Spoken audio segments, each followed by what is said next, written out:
Martın əvvəlindən bəri Azərbaycanda 220-dən çox inancılı fəalın həbs olunduğu bildirilir.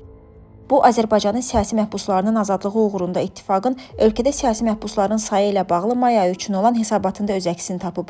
Lakin siyahıda yeni həbs olunan inancılı fəallardan yalnız 30-nun adı yer alıb. Siyahının hazırlanmasında iştirak etmiş hüquq müdafiəçisi Arif Yunus Toplum TV-yə deyir ki, buna səbəb əksər inancılı fəalların ailə üzvlərinin həbsləri ictimailəşdirməkdən qorxmasıdır. Bu informasiya ilə bağlı biz çətinlik çəkirik ki, bilmirik. İnsanlar qorxurlar. Azərbaycanda hakimiyyət hər şey edir ki, bəs xarica heç kim zəng eləməsin. Vaxtilə bizə məlumat verənlər indi açıq şəkildə bizə bildirirlər ki, biz qorxuruq. Bizi çağırıblar polisə. Dedilər ki, bir daha da deməli məlumat göndərsəz, siz özünüz həbsxanada olacaqsınız. Siyahıda əvvəlki dövrlərdə həbs olunmuş inancılarla birlikdə 182 inancılı fəalın adı yer alıb.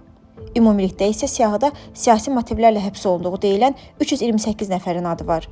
Hüquq müdafiəçiləri onları 12 qrup üzrə ayırıb və inancılı fəallar bu qruplar içində say etibarilə çoxluğa malikdir.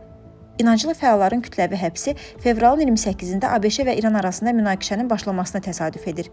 Martın 5-də münaqişənin davam etdiyi vaxtda Naxçıvana da dron hücumları həyata keçirilmişdi.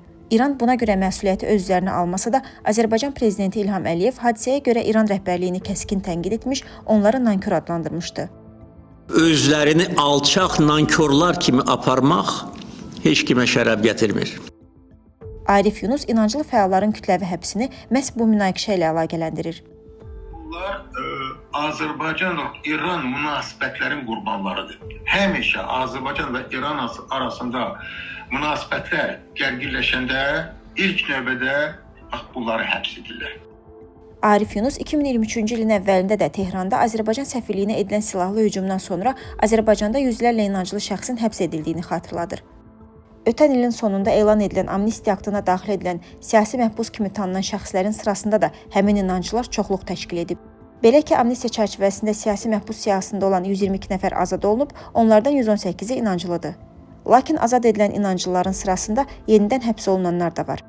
Arif Yunus'un sözlərinə görə hökumətyönlü mətbuatda həbs edilən inancılar İran casusları kimi təqdim edilsə də, onlara sonradan əsasən narkotiklə bağlı ittihamlar irəli sürülür. Bunun səbəbi isə polisin həbs olunanlardan rüşvət tələb etməsidir. Elə bir pis dükandır, marketdir. Çağırıb deyirlər ki, yaxşı pul verirsən, məbləği deyirlər, misal üçün 5.000 verirsən, polisə müqavimət. Maksimum 30 sutka. Rüşvətin kiyası azdırsa, tutam ki 3.000 verirsən, onda deyirlər o yaxşı, orada sən gedirsən narkoman kimi. Azərbaycan hakimiyyəti isə bir qayda olaraq ölkədə heç kimin siyasi fikirlərinə və ya fəaliyyətinə görə həbs olunmadığını deyir.